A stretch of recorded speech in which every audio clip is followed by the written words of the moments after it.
kita. Apa temanya?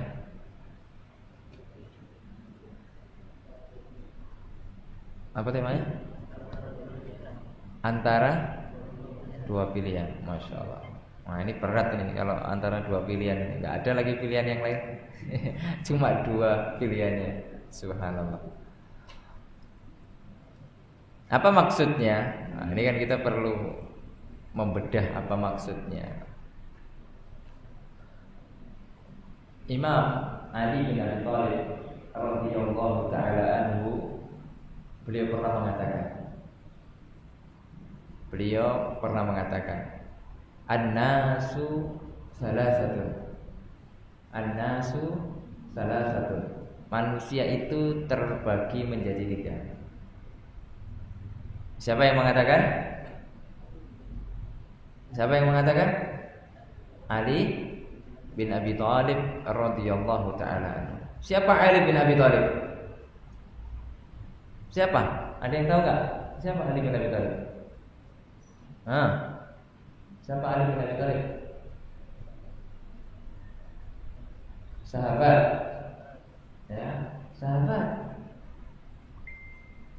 Terus Amirul Mukminin, khalifah nomor berapa? Khalifah yang nomor berapa? Nomor 4. Jangan ragu-ragu, dijawab. Ya.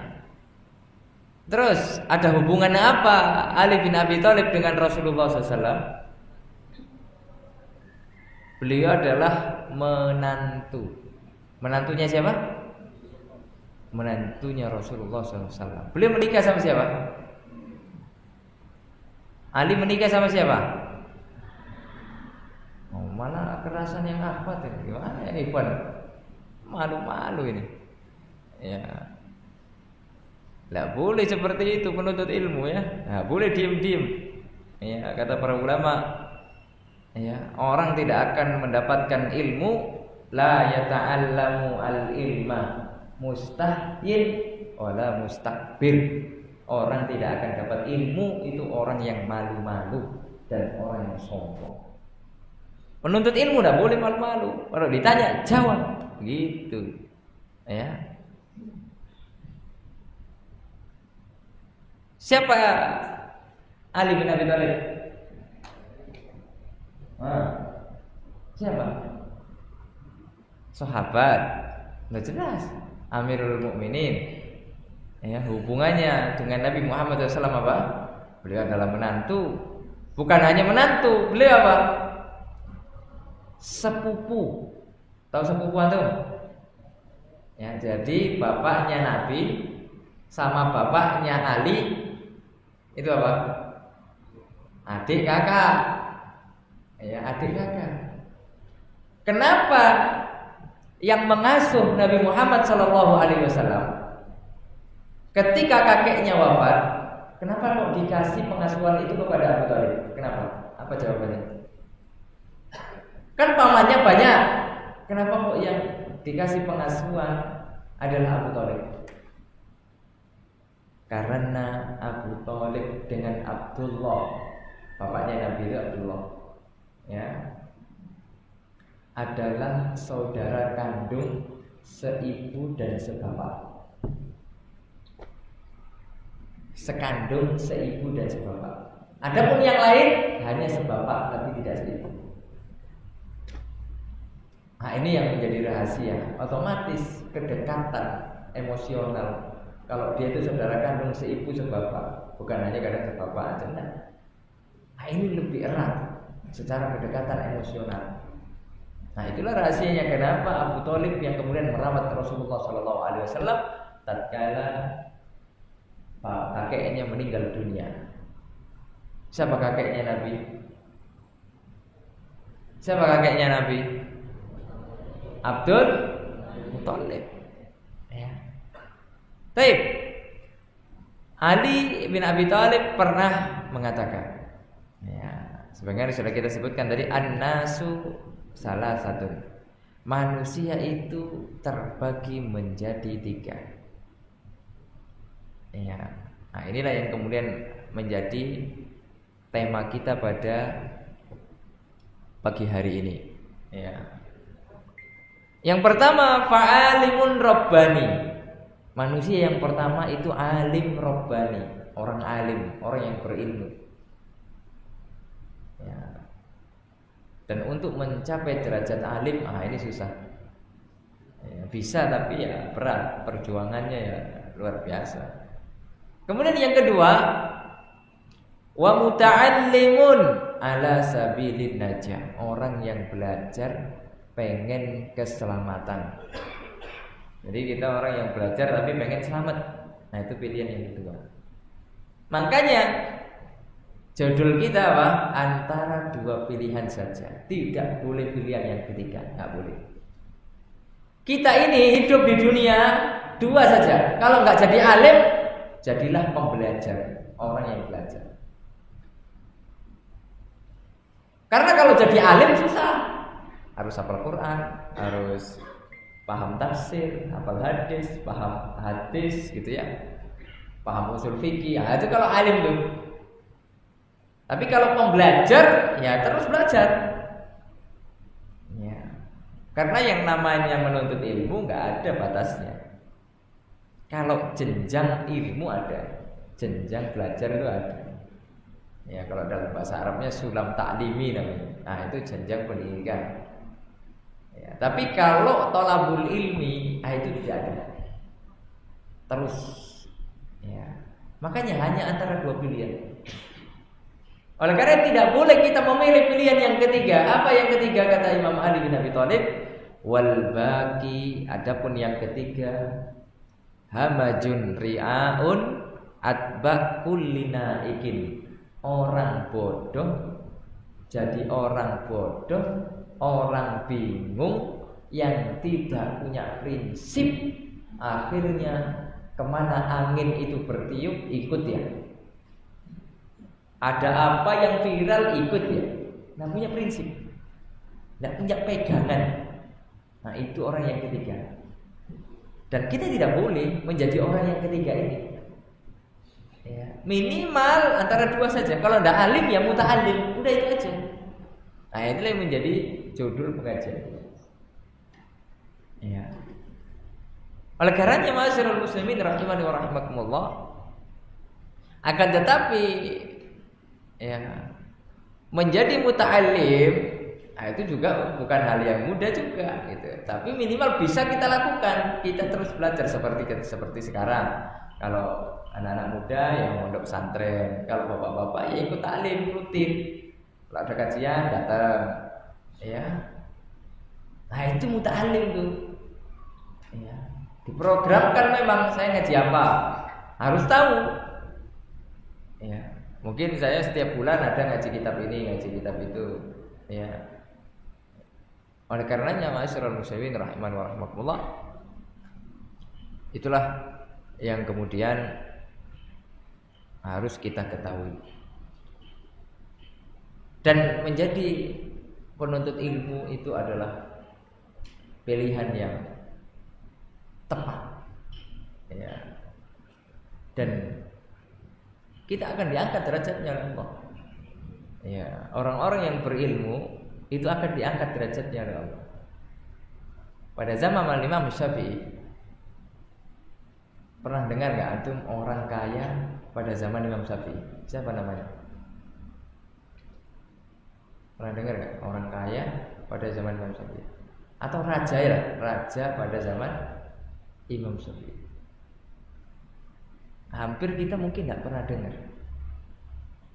Tapi yang sering kita dengar sampai sekarang adalah namanya Al-Imam Syafi'i.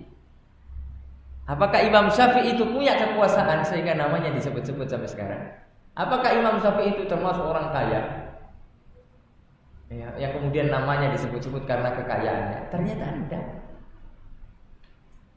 Imam Syafi'i bisa disebut-sebut namanya hingga saat ini karena ilmunya. Memang betul Allah angkat derajat orang-orang yang berilmu. Allah Subhanahu wa taala berfirman di dalam Al-Qur'an, yarfa'illahu alladziina aamanu minkum walladzina utul ilma darajat. Ya, Allah Subhanahu wa taala akan mengangkat derajat orang-orang yang beriman, bukan hanya sebatas iman, tapi beriman dan berilmu. Oleh karenanya subhanallah, nah itu yang kemudian harus melekat pada diri penuntut ilmu. Ya. Kemudian di antara keutamaan menuntut ilmu yang lain, ya kalau tadi diangkat derajat. Kemudian yang tidak kalah luar biasanya keutamaan menuntut ilmu ini difirmankan oleh Allah ya Azza wa Jalla di dalam Al-Qur'an di surat Ali Imran, syahidallahu annahu la ilaha illa. Syahidallahu annahu la ilaha illa. Allah Subhanahu wa taala bersaksi bahwasanya tidak ada ilah yang berhak diibadahi melainkan hanya Allah. Dan para malaikat juga bersaksi, wal malaikatu wa ulul ilmi qaiman bil qisti. Para malaikat juga bersaksi bahwasanya tidak ada ilah yang berhak diibadahi melainkan hanya Allah. Dan ahli ilmu juga bersaksi bahwasanya tidak ada ilah yang berhak diibadahi melainkan hanya Allah. Dari ayat ini dikatakan oleh Al-Imam Al-Qurtubi di dalam tafsirnya, beliau mengatakan hadhil ayat ini yadullu ala fadlil ilmi wa ahlil ilmi. Ayat ini menunjukkan tentang keutamaan ilmu dan keutamaan ahli ilmu.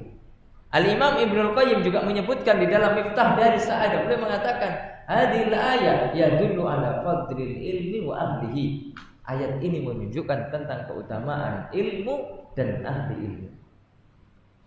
Oleh karena sebagian mereka para ulama mengatakan jika seandainya tidak ada ayat, tidak ada hadis yang lain kecuali satu ayat ini yang menunjukkan tentang keutamaan ilmu, maka sudah cukup. Bagaimana persaksian ahli ilmu disejajarkan dengan persaksian Allah dan persaksian malaikat. Makanya orang yang punya ilmu itu enak. Ya. Makanya kata Syekh Abdul Razak dalam buku beliau mengatakan al-ilmu aslun li kulli khair. Ilmu itu sumbernya kebaikan. Ya, ilmu itu sumbernya kebaikan. Oleh karena kalau kita pengen masyarakat kita maju, ya, kemudian kota kita maju, desa kita maju, ilmu itu kuncinya. Karena ilmu itulah sumber kebaikan. Dan kebalikannya, wal jahlu aslun li kulli syarr. Dan kebodohan adalah sumber petaka, sumber keburukan. Ya. Kenapa banyak terjadi kekacauan, banyak terjadi ya huru-hara di satu tempat? Kebodohan. Ya. Tidak ada ilmu di situ. Oleh karena ma'asyiral muslimin rahiman wa rahimakumullah, oleh karenanya kalau kita pengen hidup kita ini sejahtera, tentram, hati kita ini tenang, belajar agama Allah. Kalau kita jauh dari agama Allah, pasti hidupnya berantakan. Kalaupun dia cukup dari sisi ekonomi cukup, tapi hatinya gersang, pasti itu. Ya. Oleh karena ma'asyiral muslimin rahiman wa rahimakumullah, ilmulah yang menjadi obat segalanya. Oleh karena Imam Ahmad sampai mengatakan al ilmu la ya'diluhu syai'un liman sahhat niyatuhu.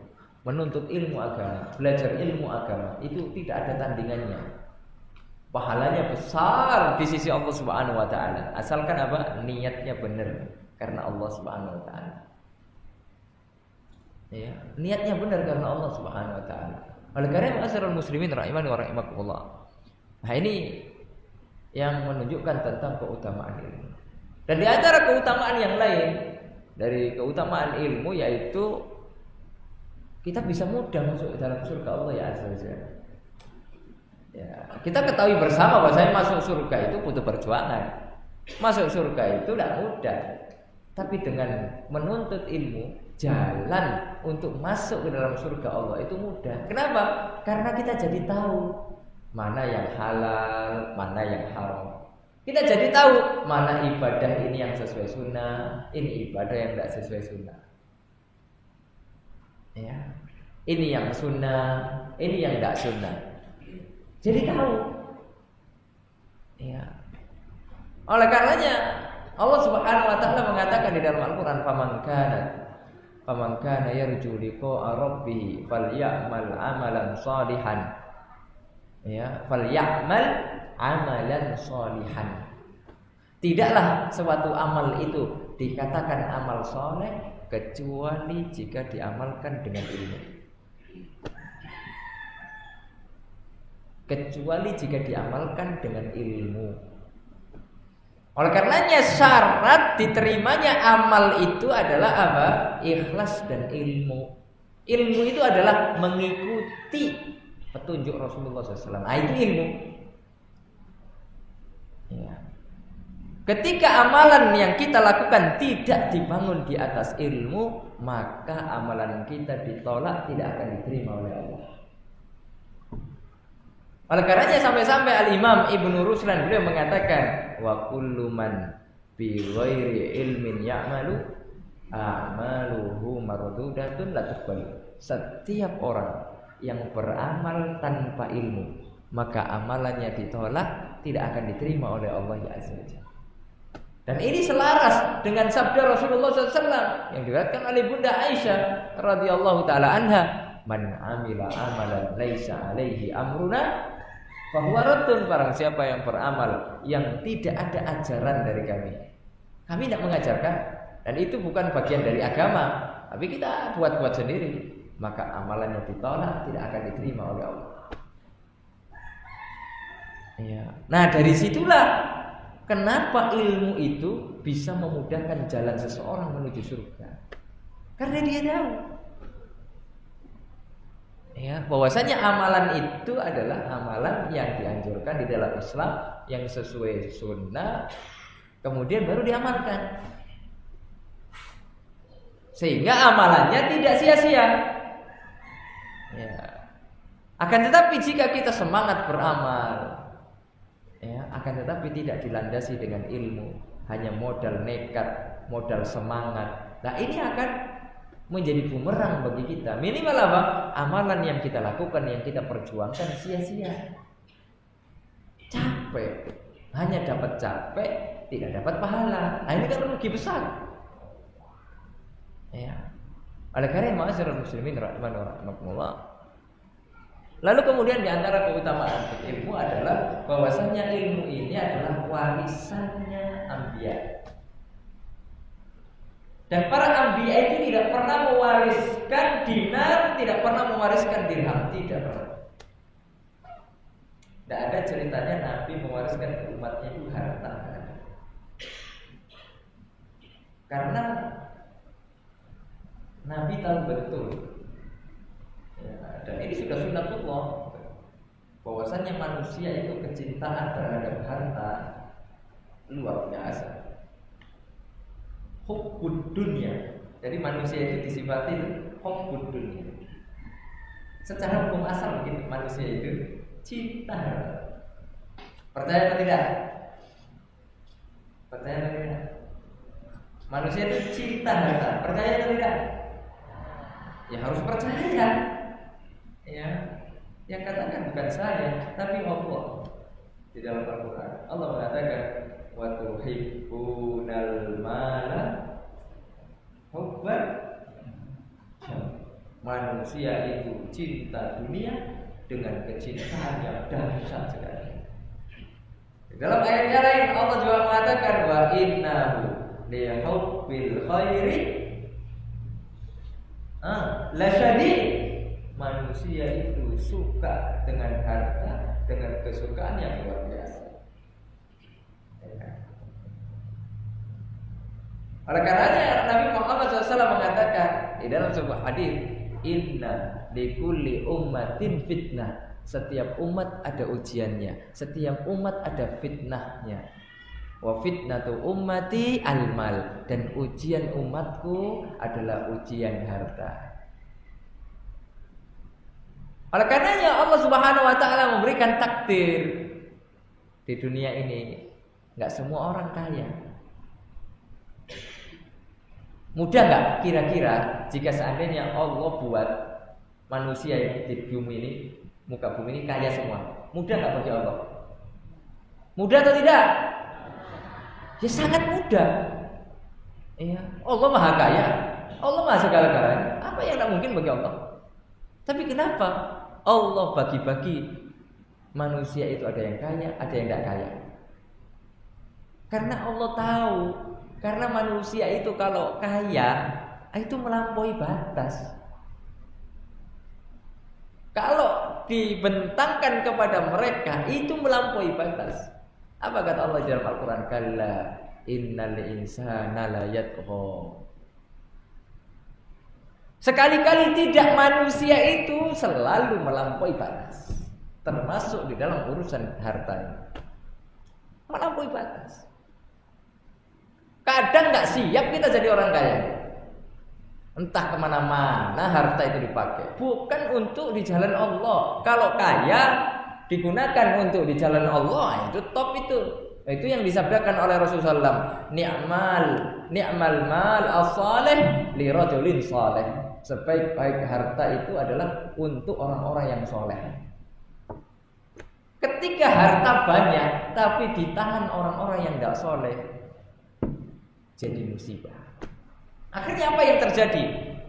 Narkoba lah, judi online, ya kemaksiatan lah, sonhorek lah, orkes dangdut lah, semuanya.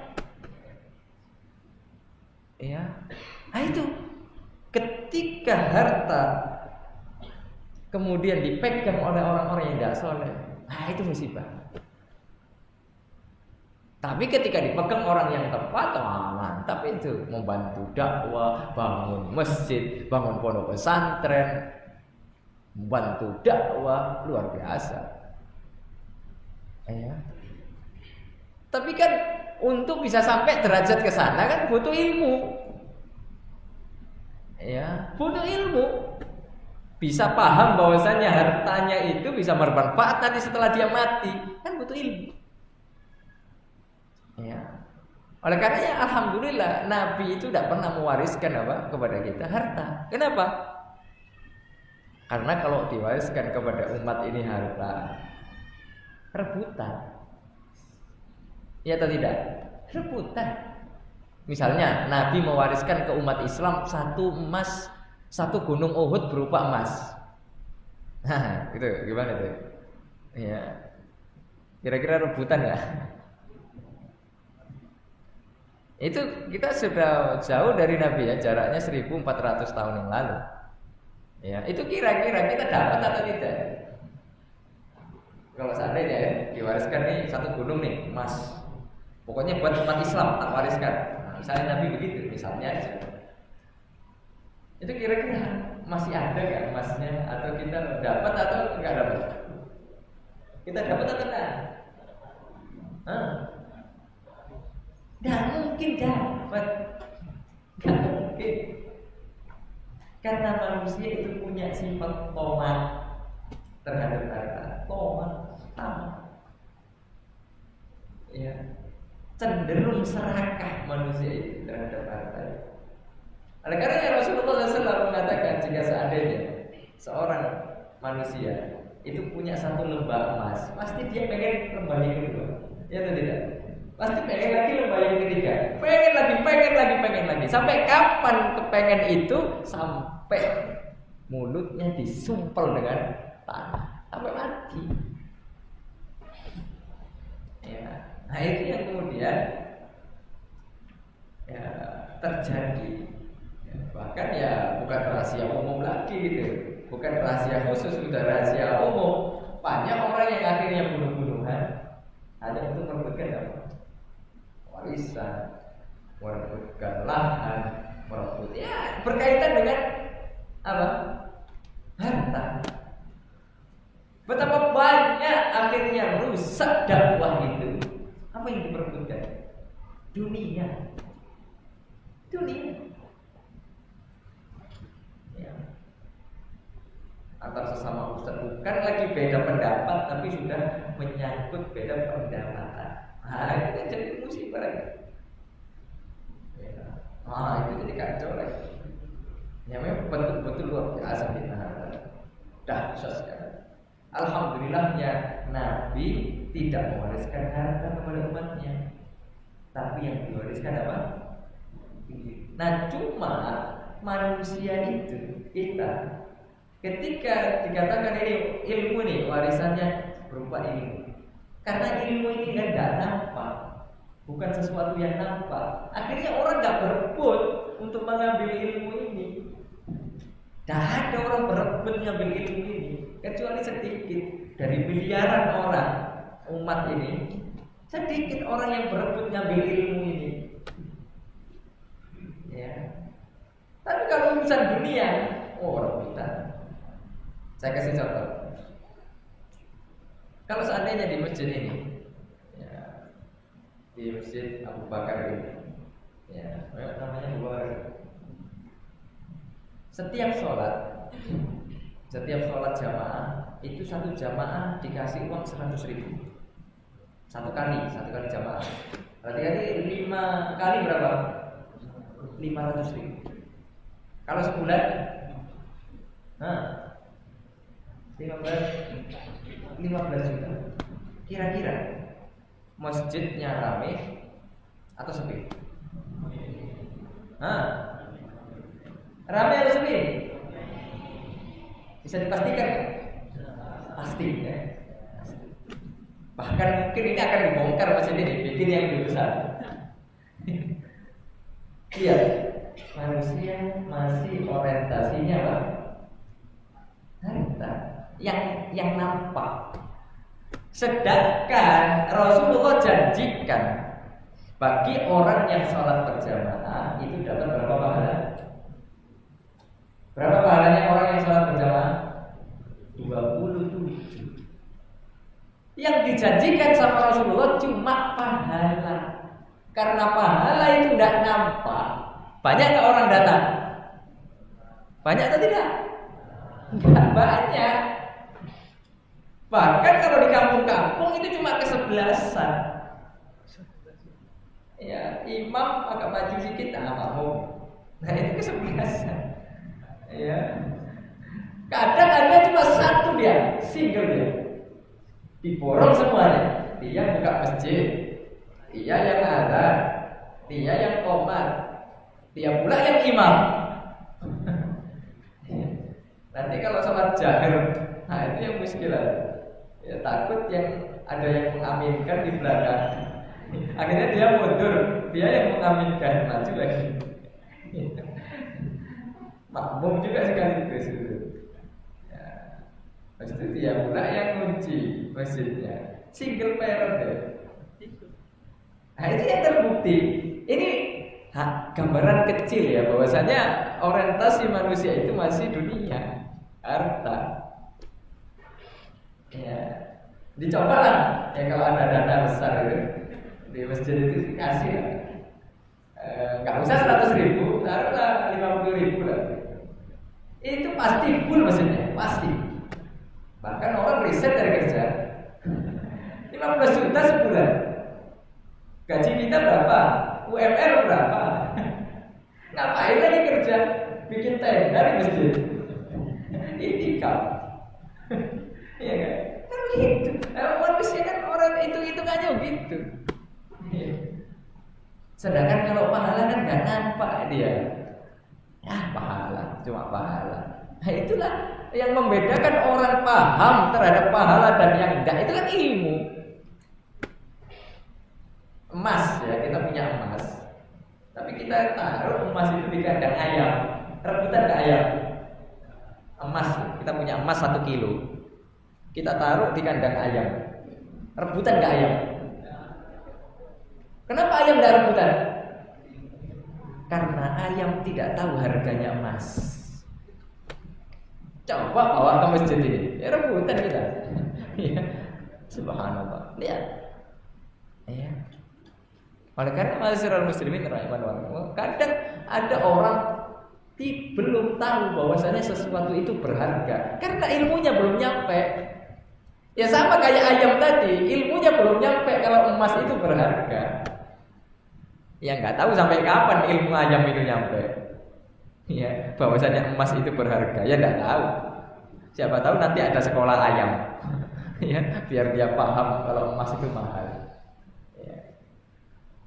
Oleh karena masyarakat muslimin rahimani wa rahimakumullah, nah itulah keutamaan ilmu yang kemudian harus kita pahami. Bahwasanya sekarang yang kita ambil ini bukan sembarangan. Santri-santri, santriwati, mondok pesantren ini bukan sembarangan. Ini bukan kaleng-kaleng gitu loh. Antum di sini itu, ini sesuatu yang besar di sisi Allah. Jadi jangan kemudian pesimis, saya nanti gimana ya? Saya nanti gimana? Saya. Kemudian minder dengan ahli-ahli dunia. Nah, ini musibah. Padahal orang-orang yang berilmu itu punya izzah dia, punya kemuliaan. Ya. Oleh karena masyarakat muslimin rahimani wa rahimakumullah, Rasulullah SAW mengatakan, ya, innal ulama warasatul anbiya. Sesungguhnya para ulama itu adalah pewarisnya para anbiya, para nabi. Wa innal anbiya, sesungguhnya para nabi lam yuwarrithu dinaran, tidak pernah mewariskan dinar, wala dirhama, mewariskan dirham. Ya, walakin innama warasu al-ilma. Akan tapi mereka itu mewariskan ilmu. Faman akhadahu akhadha bihaddin wafir. Barang siapa yang mengambil warisan tersebut berarti dia mengambil bagian yang sangat banyak. Alhamdulillah, ilmu sampai sekarang nggak habis-habis karena nggak banyak orang ngambil, gitu loh. Nggak banyak orang ngambil itu. Orang nggak tamak dengan ilmu. Berbeda kalau dengan harta, oh tamak. Kalau bisa dicari di lubang semut dicari tuh harta itu. Tapi kan kalau ilmu kan nggak segitunya, gitu loh. Ya, apalagi kita masih belum tahu harganya ilmu itu. Berbeda kalau kita sudah tahu qimah harganya ilmu itu mahal, kita akan cari kemanapun itu. Ya. Oleh karena masyarakat muslimin rahimani wa rahimakumullah.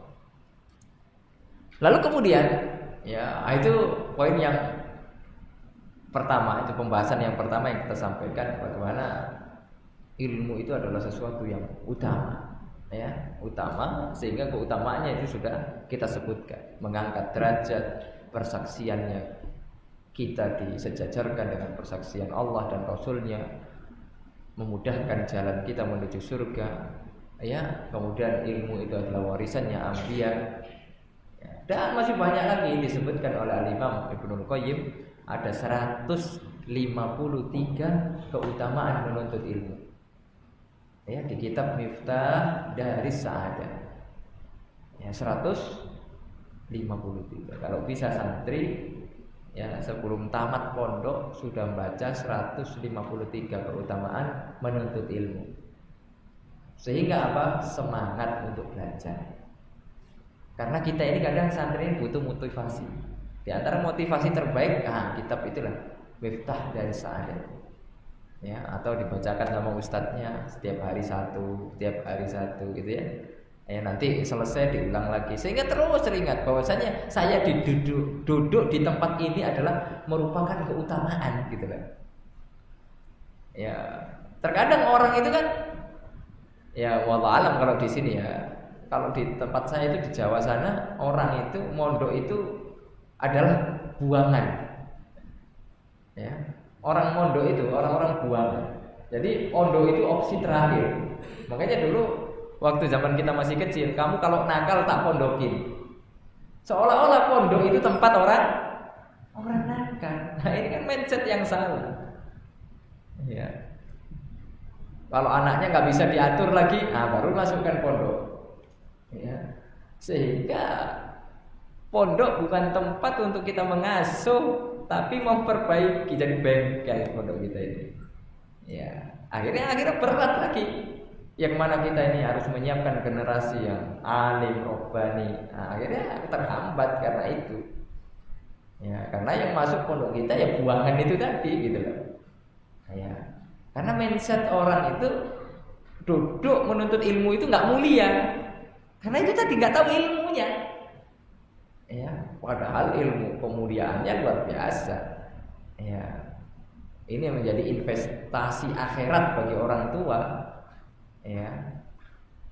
Rugi loh kalau kita punya anak, kemudian taruhlah, kemudian orientasi kita anak itu untuk dunia. Enggak kita didik agama, nggak ada. Yang penting anak saya kuliah umum, juara umum, pokoknya nanti dapat pekerjaan layak. Ngaji bisa atau tidak, tidak peduli. Itu bukan urusan. Sholat atau enggak, itu bukan urusan. Ya, ini musibah. Ya. Nanti ketika anaknya tidak berbakti, ditinggallah dia merantau. Ya. Lalu kemudian saat orang tuanya sudah tua, sudah mau mati, tidak datang dia, karena sibuk. Akhirnya mungkin dia baru sadar, oh ternyata anak saya bukan anak yang sukses. Ya, ketika saya butuhkan, dia tidak mau, sibuk dia dengan kerjanya. Ya, karena itu ya kesalahan orang tua juga, karena dari kecil tidak dibekali ilmu agama. Sehingga apa? Ketika anak-anak itu masih kecil, kemudian dia tidak dibekali ilmu agama, rusak dia. Ya. Oleh karena ma'asyiral muslimin rahman wa rahmatullah. Kemudian poin yang berikutnya mau saya sampaikan adalah kita harus sadar bahwasanya menuntut ilmu itu ibadah. Ya. Jadi antum duduknya antum di masjid, di pondok 24 jam itu ibadah kepada Allah. Nggak main-main, pahalanya besar. Ya. Lalu kemudian antum juga harus sadar bahwasanya menuntut ilmu itu hukumnya wajib, belajar itu wajib. Ya. Terutama ilmu-ilmu yang fardu ain. Bukan hanya santri yang wajib menuntut ilmu yang fardu ain, yang awam pun wajib. Dikatakan oleh Imam Ibnu Ruslan apa saja ilmu yang wajib itu, beliau katakan fa farduhu ilmu sifatil fardi ma ilmi ma yahtajuhul muaddi min fardi dinillahi fit dawami katuhri was salati was siyami wal bai'i lil muhtaji lit tabayyui wa dhahiril ahkami fis sana'i wa ilmu da'in lil qulubi mufsidi kal ujbi wal kibri wa da'il hasadi wa ma siwa hadza minal ahkami fardu kifayatin 'alal anami. Bahwasanya ilmu yang fardu ain, ya, dari selain ilmu ini ya fardu kifayah kata beliau. Ya, karena ilmu itu terbagi menjadi dua, ilmu fardu ain, ilmu fardu kifayah. Ilmu fardu ain itu semua orang wajib belajar, nggak boleh diwakilkan, nggak boleh. Per kepala wajib belajar. Adapun ilmu fardu kifayah boleh diwakilkan. Kalau sudah ada yang mewakili, gugur kewajiban yang lain. Contoh, pengurusan jenazah. Ya, pengurusan jenazah, dan ini sering disebut dengan pengurusan fardu kifayah, ya kan? Karena memang itu fardu kifayah. Cukup dari satu kampung itu 3 orang, 4 orang yang belajar, sisanya nggak apa-apa nggak belajar. Ya, yang penting sudah ada yang ngurus 4 orang. Nanti pengkaderan lagi. Ya, kalau orang ini udah sepuh, udah mau meninggal lagi, nah itu nanti gantikan lagi generasi berikutnya. Sehingga satu kampung tidak dosa dia, nggak dosa. Tapi kalau tidak ada yang ngurusi jenazah ini, yang pandai, yang berilmu untuk ngurusi jenazah ini, maka semua kampung, satu kampung itu dosa semua. Nah itu namanya ilmu fardu kifayah. Nggak semua orang. Nggak semua orang harus belajar. Tapi kalau ilmu fardu ain ini per kepala, semua orang, baik dari level bawahnya sampai level atasnya, semua wajib. Wajib belajar. Wajib menuntut ilmu. Apa itu? Dikatakan oleh penulisan ini ada 4. Ya, ilmu yang fardu ain itu ada 4. Yang pertama ilmu tauhid. Bagaimana mengenal Allah Subhanahu wa taala. Nah, ini mutlak. Tidak bisa ditawar-menawar. Bagaimana kita akan menyembah Allah kalau kita tidak tahu Allah? Bagaimana kita bisa beribadah kepada Allah sedangkan ibadah itu tujuan kita diciptakan oleh Allah di dalam alam dunia ini. Sebagaimana firman Allah, "Wa khalaqtul jinna wal insa illa liya'budun." Tidaklah aku ciptakan jin dan manusia kata Allah kecuali untuk beribadah kepada. Ya. Lalu kemudian itu ilmu tentang tauhid. Ya. Bagaimana mengenal Allah, ya. Lalu kemudian yang kedua ilmu wajib keseharian. Ilmu wajib keseharian. Dicontohkan di sini seperti taharah, sholat, ya puasa. Nah, itu karena kita setiap tahun puasa. Ya, bisa ditambah dengan rukun Islam lah, zakat, haji bagi yang sudah wajib. Ya, itu menjadi fardu ain. Banyak orang yang masih belum bisa taharah. Kalaupun taharah, ya dia tidak bisa caranya sesuai sunnah. Tak sah kan yang taharahnya, karena ada yang gak dibasuh, ya, karena gak dibasuh semuanya. Pikirannya sudah dibasuh semuanya. Ya. Kemudian sholat, banyak juga orang yang sholat tak tahu, ya ini dan itu, ya. Bahkan ada orang yang nggak sholat. Makanya ini sering saya sampaikan ke jamaah haji ataupun jamaah umroh, ya. Di antara yang menjadi dosa besar, ya, yang pertama kali ditinggal, yang pertama kali dilakukan sepulang haji atau sepulang umroh adalah meninggalkan sholat di atas pesawat. Padahal tak ada waktu lagi, kecuali memang jamnya bisa ditakhir, misalnya jam takhir misalnya. Tapi tidak bisa, harus ketika di atas pesawat, misal terbang jam 1 malam, otomatis nanti sampai di Indonesia itu udah zuhur misalnya, atau udah sore, otomatis subuh itu harus di sana. Otomatis sholat subuhnya itu harus di sana. Tidak bisa ditakhir subuh. Ada nggak jamaah takhir subuh? Ada atau tidak? Jamaah takhir subuh. Ada atau tidak? Jamaah takhir subuh. Tidak ada. Ya, karena subuh itu tidak ada. Jamaah nggak ada, nggak bisa disama dengan yang lain, nggak bisa. Ya. Harus sholat. Nah, banyak orang akhirnya nggak sholat tuh, di atas pesawat nggak sholat. Tadi ini saya menyaksikan banyak. Ketika ditanya alasannya, bisa dikodok. Bisa dikodok besoknya. Padahal yang namanya sholat itu sudah ditentukan waktunya. Dikodok itu kalau kita ketiduran. Kalau dikodok lewat misalnya, ya misalnya kita kodok capek sekali, kita baru pulang dari safar jam 2 malam, sedangkan subuh jam 5. Kodok lewat, kita baru bangun jam 7. Ya kita bangun jam 7. Kira-kira waktu subuh udah lewat atau belum? Udah lewat. Ketika itu kita harus langsung sholat subuh. Nah itu namanya qadha. Ya, mengkodok sholat. Ya. Karena kita terlewat di situ. Ya. Tapi kalau yang kelewatannya setiap hari, nah ini istilah. Tapi kalau sesekali karena capek, ya safar atau apa ada alasan, ya itu tidak ada masalah. Dan ini pernah terjadi pada zaman Rasulullah. Ya, Nabi pernah sholat subuh ketika matahari sudah tinggi. Karena apa? Ya kecapean itu tadi. Akhirnya ketiduran. Akhirnya mereka sholat berjamaah bareng-bareng sholat subuh. Gitu. Itu menunjukkan, ya, begitu caranya ketika kita ketiduran misalnya.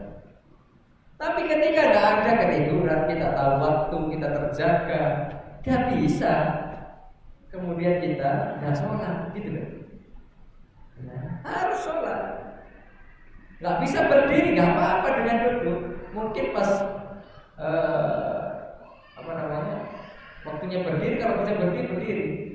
Ya, tapi kalau pun tidak bisa ya Pak. Ya fattaqullaha mastata'tum. Karena takwa kepada Allah semampu kita. Ya. Oleh karena masyarakat muslimin rahimahullah. Nah, ini menunjukkan tentang bagaimana pentingnya ilmu sholat. Ayat sholat, kemudian puasa. Ayat yang kedua, ilmu yang wajib keseharian.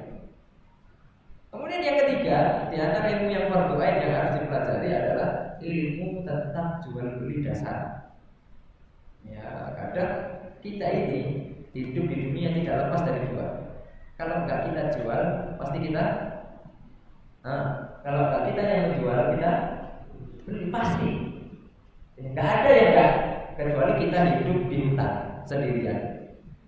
Ya, kita jual beli sama siapa? Sama jin. Ya, kita tanam sendiri, kita makan dari hasil. Mungkin itu ya. Tapi kalau kita hidup bermasyarakat di tengah kota, di tengah pemukiman seperti ini padat, itu tidak lepas dari dua. Kalau enggak kita beli, ya kita jual. Makanya harus belajar, ada fikihnya. Makanya dulu pada zaman Umar bin Khattab radhiyallahu taala tidak boleh masuk pasar kecuali orang yang sudah paham fikih jual beli.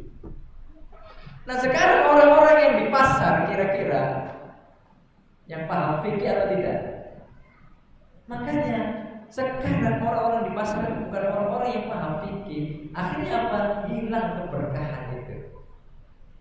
Akhirnya yang terjadi apa? Curang. Ya, kemudian penipuan, penggelapan, penimbunan. Nah itu semua dilarang dalam Islam. Karena apa? Tidak paham ilmu jual beli. Akhirnya jadi akad-akadnya gimana? Nah ini kita yakini ini akadnya boleh ternyata karena kita belajar. Oh ini riba.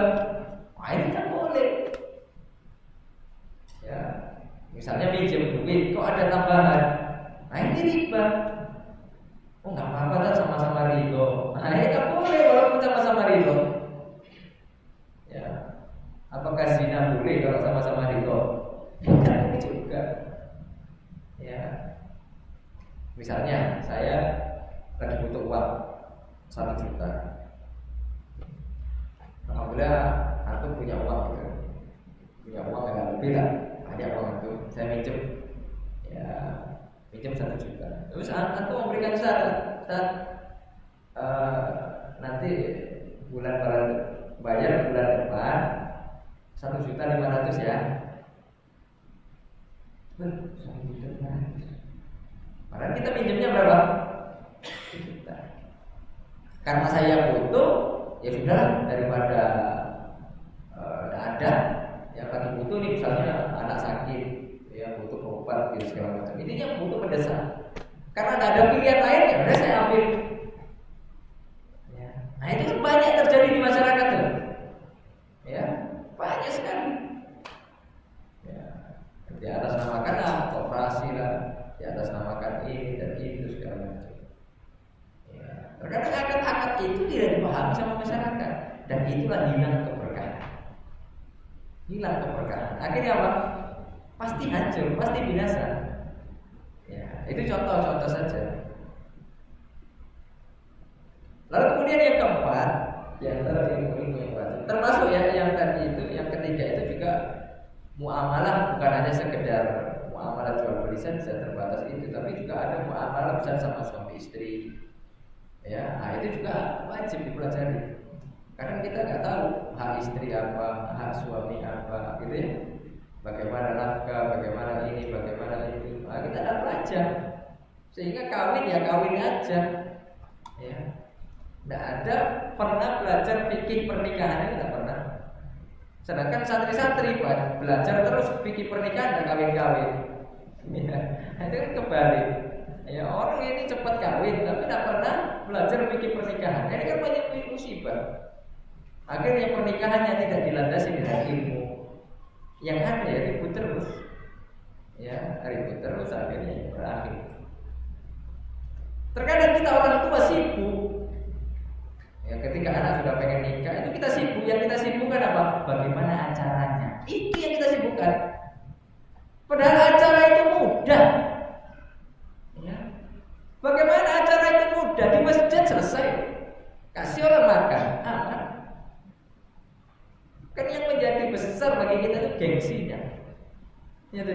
kalau enggak pakai son enggak mantap itu. Kalau enggak ada organ tunggal enggak mantap itu. Itu kan yang menjadi masalah. Ya, sehingga kan takalluf, cari duit sana sini. Ya biar nanti, ya siapa tahu nanti balik modal, kayak gitu. Ya. Sedangkan ada yang lebih urgent daripada itu semua apa? Anak itu disuruh belajar fikih pernikahan. Nah kalau kita cari mantu gitu, kita tanya sudah khatam belum bab fikih pernikahan? Nah itu kan yang kita tanya dulu apa kerjanya? Ya itu nanti kita tanya juga, tapi kan nanti. Tapi hatam nggak fikih pernikahan? Belum. Hatamkan dulu. Nah ini ada kitabnya, ada bukunya, baca dulu. Pelajari sama ustaz. Nah kan gitu. Ya, sama anak kita juga gitu, kita didik. Kamu udah pengen kawin, udah pengen nikah.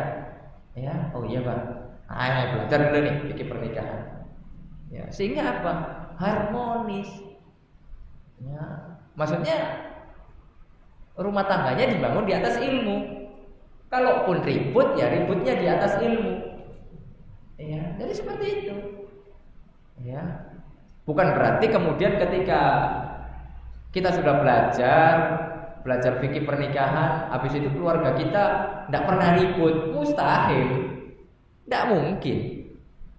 Sekelas keluarga Nabi saja, keluarga Nabi Muhammad itu pernah piring pecah. Itu Nabi pernah piring pecah. Ya, nah kita bukan Nabi, ya harusnya lebih banyak piring pecah. Makanya saya sering sarankan kepada orang-orang, ya jangan pakai piring yang pecah, biar pakai piring plastik, ya biar nggak pecah, ya kan?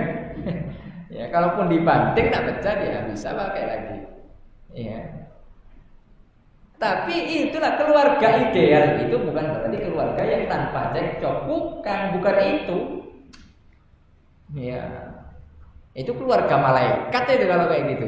Ya, selagi istri kita ini manusia, suami kita manusia, pasti cekcok, pasti. Cuma dengan ilmu kita bisa ngimbangi. Dengan ilmu itu, ya sudah kalau istri marah, yang laki-laki ya sih diem. Iya. Diimbangi sehingga ya udah rujuk lagi, maksudnya baikkan lagi segala macam, bukan kemudian berlarut-larut dan lain sebagainya, karena ada landasannya ilmu, ya. Nah itu yang ketiga. Kemudian yang keempat, di antara ilmu-ilmu yang wajib dipelajari adalah ilmu tentang hati. Ilmu tentang hati.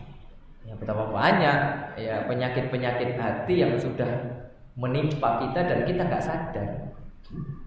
Kalau kita sakit badan kita, itu pasti kita sadar. Karena ada rasa sakit.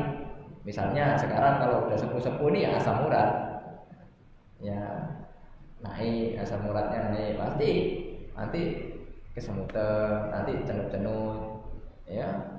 Kemudian itu pasti kita nanti mau nggak mau harus periksa ke dokter ataupun beli obat misalnya. Ya, itu kita kerasa. Misalnya kepala kita nih pusing terus, vertigo ternyata, nggak bisa tidur.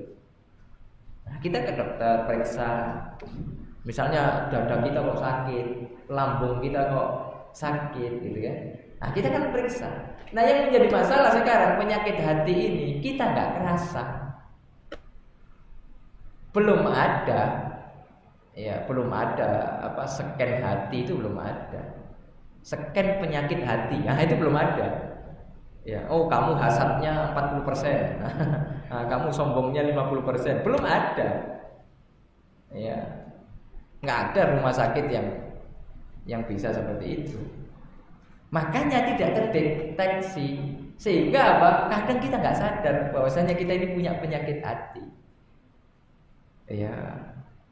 Padahal sudah akut, sudah stadium 4, sudah mau mati lagi. Tapi nggak sadar juga kalau dia punya penyakit hati. Itu yang menjadi masalah. Di antara penyakit-penyakit hati dicontohkan di sini ada 3 itu. Ujub, bangga diri, sombong lagi, meremehkan manusia, menolak kebenaran, hasad lagi. Ya, ini musibah semua. Ini dosa-dosa besar ini. Oleh karenanya ma'asyiral muslimin rahimani wa rahimakumullah.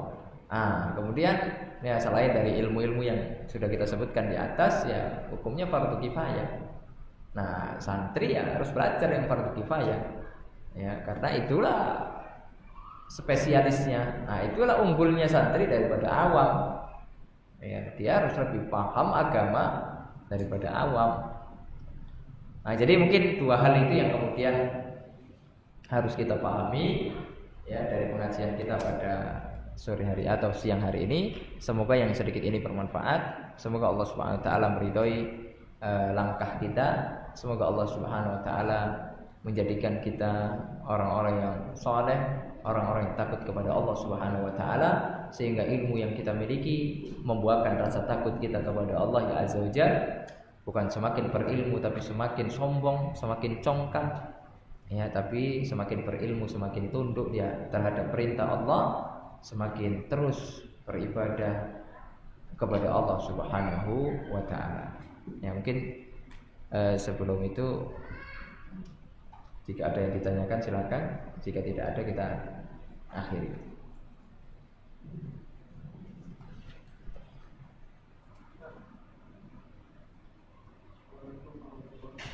Waalaikumsalam warahmatullahi wabarakatuh. Apa sih standar laki-laki yang soleh dalam rumah tangga itu? Soalnya sekarang kan banyaknya penggunaan tentang laki-laki soleh yang ada tengok kadang di Facebook di gitu ya. itu kadang benar. Insya Allah. Membantu istri lah yang itu. Ditinggalkan itu. Iya. Nah, pertanyaan yang bagus. Apa sih standar laki-laki soleh ya, di dalam rumah tangga itu? Karena bapak ini melihat postingan di Facebook atau di mana-mana. Nah, inilah musibahnya Facebook ini.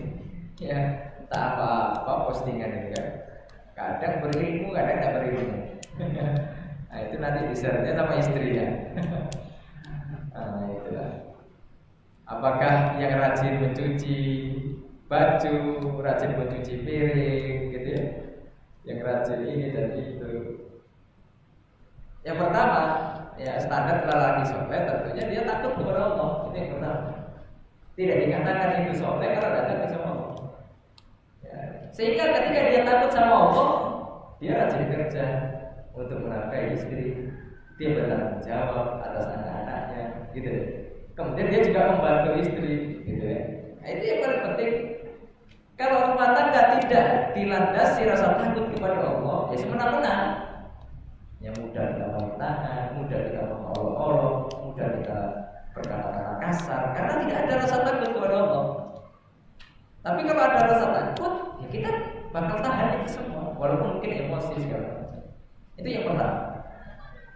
Ya, takut kepada Allah Subhanahu wa taala. Kemudian yang kedua, ya, bertanggung jawab. Ya, apa yang sudah menjadi tanggung jawab dia punya istri yang wajib dinafkahi. Nah, itulah yang diusahakan. Cari nafkah dia, ya, sesuai dengan kebutuhan. Ya. Lalu kemudian itu yang berkaitan dengan rumah tangga, berkaitan dengan rumah tangga. Yang pertama takut kepada Allah, yang kemudian bertanggung jawab. Kemudian yang ketiga, ya, mengayomi. Ya. Dan ini semuanya dilakukan oleh Rasulullah SAW. Dilakukan oleh Rasulullah. Rasulullah itu Masya Allah ya, betul-betul tanggung jawab. Ya. Rasul istrinya nggak satu. Berapa istrinya? Banyak. Ya, tanggung jawab dia. Ya. Jatah malamnya ada setiap malam gantian. Kadang sini, kadang sini. Ada kan semua ada ini. Kemudian mengayomi. Bagaimana diceritakan oleh Bunda Aisyah radhiyallahu taala anha. Ya, diceritakan oleh Bunda Aisyah radhiyallahu taala anha. Bahwa Nabi itu ya bantuin kerjaan istrinya. Kalau pas waktunya sholat ya ditinggalkan ke masjid ya. Ya, jadi memang membantu pekerjaan istri. Ya, tapi bukan mengambil pekerjaan istri, bukan. Ya, yang menjadi masalah kan sekarang Ketika ada postingan itu, wah ini dia, kamu harus mengerjakan ini. Akhirnya istrinya apa? Main HP, TikTokan. Ini muskilah. Ya, akhirnya apa? Istrinya nggak ngurusi anaknya, nggak ngurusi pekerjaan rumahnya. Akhirnya jadi muskilah sekarang. Ya, rumah tangga yang gara-gara medsos ini. Ya, oleh karenanya standar kesolihan itu ya bukan dilihat dari media sosial, ya, tapi memang dilihat dari bagaimana rumah tangga Rasulullah Shallallahu Alaihi Wasallam. Ya. Kemudian yang keempat, agar kita bisa jadi suami yang soleh, ya terus belajar agama. Nah, itu dia, itu yang paling penting. Ya, bagaimana dia akan menuntun keluarganya kalau dia tidak paham agama. Ya, jadi mungkin empat itulah yang kemudian harus kita ya pahami. Yang pertama ya takut kepada Allah, yang kedua bertanggung jawab, yang ketiga mengayomi, dan yang keempat ya belajar agama Allah. Ya itulah 4 kriteria. Mungkin masih banyak kriteria-kriteria yang lain. Ya, mungkin ini intinya 4 ya. Jazakumullah.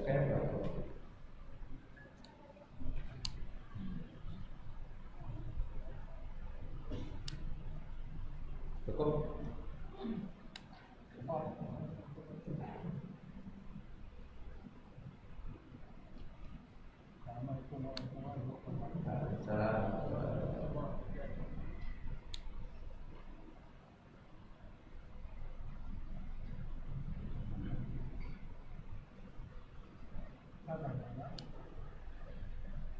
Standar Al-Masoni. Apa perbedaan mazhab itu tidak termasuk standar Al-Masoni. Perbedaan mazhab itu tidak termasuk amal soleh. Dan tadi standar amal soleh itu apa? Perbedaan mazhab itu tidak termasuk amal soleh. Baik. Standar amal soleh, ya kita sudah katakan fal ya'mal amalan sholihan. Ya, dikatakan amal soleh itu kalau dilakukannya sesuai dengan ilmu. Nah, itu standarnya. Tidaklah dikatakan itu amal soleh kalau tidak ada ilmunya. Ya, kalau tidak ada dasarnya. Ya, nah itu yang pertama. Ya, standarnya adalah ilmu. Jadi amal soleh, misalnya kita sholat nih, ya sholat jelas. Sholat ada ilmunya nggak? Sholat zuhur itu ada ilmunya nggak? Jelas. Nah itu kewajiban, itu loh. Ya, kewajiban. Lalu kemudian, apakah perbedaan madhab itu termasuk amal soleh gitu? Ya, perbedaan madhab, ya kita lihat permasalahan itu apa. Ya, perbedaannya itu dari sisi akidah kah atau fikih kah? Tapi kalau madhab kebanyakan di urusan-urusan fikih dan ini ringan sekali, tidak ada masalah. Ya, selagi itu dalilnya sahih, ya tidak bertentangan dan tidak mengapa. Dan perbedaan ini sudah ada ya, sejak zaman Nabi lagi. Ya, ceritanya begini. Dan ini menjadi awal mula madhab fikih itu bermula dari sini. Nabi Muhammad SAW mengatakan kepada para sahabatnya, la yusalliyannal asra illa fi Bani Quraidah. Jangan kalian sholat asar kecuali sudah nyampe di suatu tempat namanya Bani Quraidah. Pokoknya intinya jangan kalian sholat asar ya itu secara teks hadis. Tapi para sahabat terpecah menjadi 2. Yang satu tekstual, yang satu mengkompromikan dengan hadis yang lain. Yang satu tekstual apa? Ya pokoknya nggak sholat kecuali sudah sampai Bani Quraidah. Padahal kalau kita kira-kira, oke lah kalau perjalanan lancar itu bisa nyampe, bisa masih kekejar ada waktu sholat asar. Tapi kita kan nggak tahu di jalan bisa jadi macet, bisa jadi nanti ya kalau zaman sekarang banyak bocor atau segala macam, bisa jadi sampai di Bani Quraidah maghrib, otomatis waktunya habis. Ya nggak bisa lah sholat asar di waktu maghrib, gimana caranya? Nah ini yang tekstual nggak apa-apa, yang penting kata Nabi sholat asar pas di sana. Nah itu pemahaman yang pertama. Kemudian pemahaman yang kedua tidak tekstual, ya dipahami dengan hadis yang lain. Yang namanya sudah waktunya sholat ya sholat. Afdhalus sholat fi awwali waqtiha. Seafdol-afdolnya sholat di awal waktu. Nah, itu kan ada hadis Nabi yang begitu. Ya, makanya sahabat yang lain, yang kedua ini tetap sholat ya, walaupun belum sampai Bani Quraidah. Akhirnya berbeda atau tidak itu? Berbeda atau tidak? Berbeda. Dilaporkan. Untungnya waktu itu ada Nabi yang bisa jadi penengah. Dilaporkanlah sama Nabi Sallam. Wahai Nabi, ini terjadi perbedaan antara sahabat yang satu dengan sahabat yang lain. Akhirnya Nabi senyum, tidak menyalahkan keduanya. Kalian sama-sama benar. Ya tidak? Kalian sama-sama benar. Nah, itu kan menunjukkan apa? Kalau perbedaan urusan fikih ini mudah ringan. Ya. Misalnya contoh, saya kasih contoh. Jadi kalau urusan fikih tidak boleh keras-keras. Tidak boleh kita menghantam-hantam, tidak boleh. Misalnya contoh. Turun habis itidal, kita itidal nih. Turun ke sujud. Itu pakai tangan dulu atau lutut dulu? Kira-kira pakai apa dulu? Hah? Ya. Dua-duanya ada hadisnya. Pakai tangan ada hadisnya, pakai lutut ada hadisnya. Dan itu namanya khilaf tanawwu, boleh sama-sama dilakukan. Yang paling penting peringatan dari Nabi tidak turun seperti turunnya onta. Baik itu tangan ataupun lutut. Langsung brek gitu, tidak boleh, ya pelan-pelan. Pelan. Pakai kaki pun pelan, gitu lah. Ya. Boleh dua-duanya. Yang nggak boleh itu kalau pakai kepala dulu. Nah, itu nggak boleh itu. Itu sudah menyelisihi ya, khilaf yang muktabar. Ya. Nah, itu sesat gitu. Kalau seperti itu. Selama khilaf itu masih dalam koridor maka tidak ada masalah. Ya, masih ringan lah. Nggak boleh saling berantem. Misalnya kalau di Masjid Abu Bakar tidak boleh sholat kecuali pakai lutut dulu. Nah, kalau yang pakai tangan silakan sholat di masjid lain. Ini kan muskilah. Ya, dan ini ya kalau kita terlalu semangat itu gitu. Ya, inilah kalau kita ngajinya baru-baru. Maksudnya ngajinya setengah-setengah. Akhirnya ilmunya juga setengah-setengah. Sudah ilmunya setengah-setengah, berani nahdir orang lagi. Nah, ini menjadi musibah. Ya. Sama-sama amal soleh. Ya, kalau seandainya dilakukan itu, tidak apa-apa. Ya. Nah, seperti itu. Ya, barakallahu fiik. Dan mungkin cukup ya. Ya, semoga yang sedikit ini bermanfaat. Ya, barakallahu fiikum. Tetap semangat untuk belajar, menuntut ilmu. Semoga kita bisa istiqomah sampai kematian datang menjumpai kita. Barakallahu fikum, jazakumullah khair kepada Ustaz Heri, Ustaz Angga, ya, dan para ustaz-ustaz yang lain. Ya, semoga Allah berikan keberkahan kepada kita semuanya. Subhanakallahumma bihamdika asyhadu an la ilaha illa anta astaghfiruka wa atubu ilaik. Wassalamualaikum warahmatullahi wabarakatuh.